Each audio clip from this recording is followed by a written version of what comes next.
Hello दोस्तों, आज हम बात करेंगे राष्ट्रीय अनुसंधान संस्थान की। तो इस टॉपिक से विभिन्न प्रतियोगी परीक्षाओं में क्वेश्चन पूछे जाते हैं, जैसे एसएससी जीडी हो गया, यूपी पुलिस हो गया, यूपीएसआई हो गया, एनटीपीसी हो गया, ग्रुप डी में। तो आइए बात करते हैं पहले अनुसंधान संस्थान की। भारतीय वन अनुसंधान संस्थान ये देहरादून में स्थित है। तो यहीं से हमारी वन रिपोर्ट जारी होती है, जिसके तहत सबसे ज़्यादा वन कहाँ है? मध्य प्रदेश में। और अगर परसेंटेज की बात की जाए तो सबसे ज़्यादा वन मिजोरम में पाए जाते हैं। और दूसरे अनुसंधान संस्थान की बात कर लेते हैं, भारतीय वन्य जीव अनुसंधान संस्थान। ये भी देहरादून में ही स्थित है। हम मैप में देख ही चुके हैं मध्य प्रदेश कहाँ पर है। आगे बात कर लेते हैं केंद्रीय पक्षी शोध संस्थान की। ये इज्जतनगर में स्थित है। इज्जतनगर उत्तर प्रदेश में है। मैप में देख लेते हैं, ये उत्तर प्रदेश है और उत्तर प्रदेश की राजधानी लखनऊ, जो गोमती नदी के किनारे बसा हुआ है। और आगे बात कर लेते हैं राष्ट्रीय पर्यावरण शोध संस्थान, ये नागपुर में है। और राष्ट्रीय पर्यावरण अभियांत्रिकी शोध संस्थान, ये भी नागपुर में है। नागपुर कहाँ है? महाराष्ट्र में। आगे मैप में देख लेते हैं, आइए, ये महाराष्ट्र है। महाराष्ट्र की राजधानी मुंबई है। मुंबई किस द्वीप पे बसा हुआ है? सालसेट द्वीप पे। आगे बात कर लेते हैं राष्ट्रीय ऊंट अनुसंधान संस्थान, ये बीकानेर में स्थित है। बीकानेर कहाँ है? राजस्थान में। ये मैप में देख सकते हैं, ये बीकानेर है।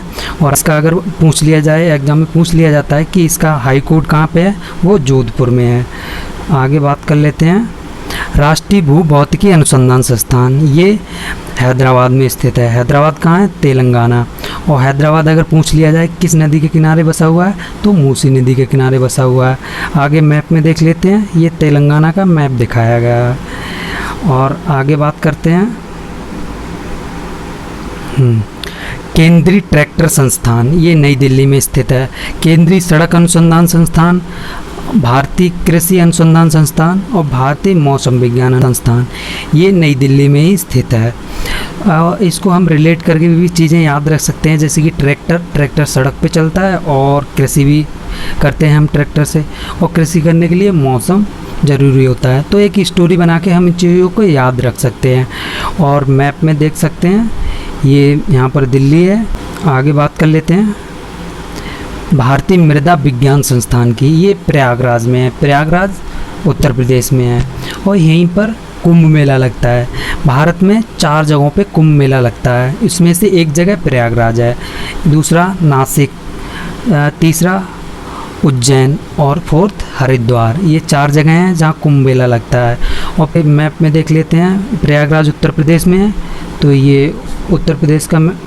आगे बात कर लेते हैं केंद्रीय मृदा एवं लवणता अनुसंधान संस्थान और राष्ट्रीय डेयरी अनुसंधान संस्थान, ये करनाल में स्थित है। करनाल हरियाणा में है। आगे मैप में देख लेते हैं, ये हरियाणा का मैप दिखाया गया है। इसमें ये करनाल है और हरियाणा की राजधानी चंडीगढ़ हो जाएगी। तो आगे बात कर लेते हैं भारतीय बागवानी अनुसंधान संस्थान, ये बेंगलोर में स्थित है। बेंगलोर कर्नाटक में है। आगे बात कर लेते हैं, ये कर्नाटक का मैप है। कर्नाटक की राजधानी बेंगलोर और इसे सिलिकॉन वैली भी बोलते हैं। आगे बात कर लेते हैं सलीम अली पक्षी विज्ञान तथा प्राकृतिक इतिहास, ये कोयम्बतूर में है। कोयम्बतूर कहाँ है? तमिलनाडु में स्थित है। मैप में देख लेते हैं, ये तमिलनाडु है। तमिलनाडु की राजधानी चेन्नई और यहीं कोयम्बतूर है। आगे बात कर लेते हैं भारतीय वनस्पति सर्वेक्षण और भारतीय रासायनिक जैव संस्थान और भारतीय प्राणी सर्वेक्षण, ये कोलकाता में स्थित है। कोलकाता पश्चिम बंगाल की राजधानी है, जो हुगली नदी के किनारे बसा हुआ है। मैप में देख लेते हैं, ये पश्चिम बंगाल है। आगे बात कर लेते हैं राष्ट्रीय वानिकी अनुसंधान संस्थान, जो झांसी में है। झांसी कहाँ है? उत्तर प्रदेश में। आगे बात कर लेते हैं भारतीय मौसम वेधशाला, जो पुणे में है। पुणे कहाँ? महाराष्ट्र में है। ये मैप में देख सकते हैं, ये महाराष्ट्र का मैप है। आगे बात कर लेते हैं जीवाणु प्रौद्योगिकी संस्थान, ये चंडीगढ़ में स्थित। आगे बात कर लेते हैं राष्ट्रीय वनस्पति विज्ञान संस्थान, जो लखनऊ में स्थित है। आगे बात कर लेते हैं केंद्रीय खनन अनुसंधान केंद्र और केंद्रीय ईंधन अनुसंधान संस्थान, एक धनबाद में स्थित है और एक जादूगोड़ा में, और ये दोनों जगह झारखंड में स्थित हैं। झारखंड की राजधानी रांची। मैप में देख लेते हैं, ये झारखंड है